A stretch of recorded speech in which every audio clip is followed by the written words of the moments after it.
Okay, so I'm going to show y'all how I make my braised short ribs, and honestly I think this might be my favorite recipe I do because it comes out so delicious, and there is some prep work, but once you stick it in the crock pot you just forget about it and it's so easy. But yeah, you're going to start with your vegetables. Here I use carrots, potatoes, and I think onions, and I honestly suggest adding celery, but if you don't have all of them it's okay, but definitely use 1 or 2 vegetables when you make this. So these short ribs are from Costco, which is actually where I get a lot of the meat that I cook from just because the quality is really good. So when the cut of meat is really good and also how you're cooking it, you don't want to use that much dry seasoning just because it's going to get its flavor from sitting in the crock pot. So all I used was salt, pepper, and a garlic and herb seasoning. I probably used a little over a tablespoon for each of them, and then you press it in and you flip it over and you do it on both sides. And I know this does not look like a lot of seasoning right now, but I promise it's gonna come from when it's in the crock pot. So once you have your veggies cut and your meat seasoned, you're gonna put it in a skillet over medium-high heat just to get a sear on all the sides. This is gonna give it more flavor when you put it in the crock pot. So don't expect to cook the meat all the way through right here. It's not gonna cook and it's still gonna definitely be raw. Honestly, this is optional too. You can throw the veggies just right in the crock pot, but I like to put it on the skillet that the meat was in just to give it a little sear and a little more flavor. So what I poured into the pan right there is white cooking wine, but what you really wanna use with red meat is the red cooking wine because it's going to add a richness to it. So instead of that, you want to pour the red wine into the skillet with the vegetables. Then this is where you start adding in all the seasonings. The first thing I showed was a beef broth. So you just pour in warm water and then mix it in, and it's going to make its own broth, which I personally like more than the dry beef broth. I don't know why, it just tastes better.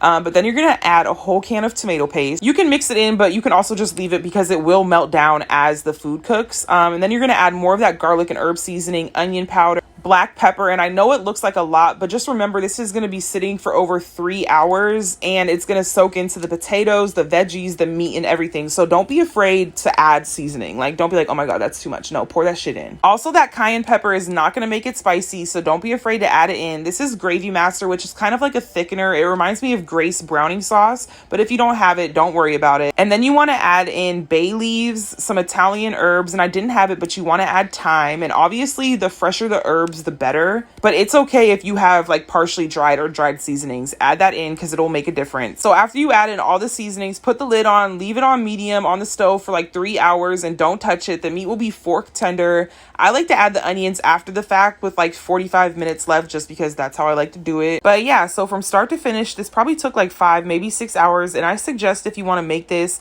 let it thaw overnight and then do all the prep work and everything in the morning. Put it on in the morning, and then you're going to come back and the meat is going to be so tender. It's so flavorful and so delicious. And this is definitely one of my top 5 recipes that I make. Let me know if y'all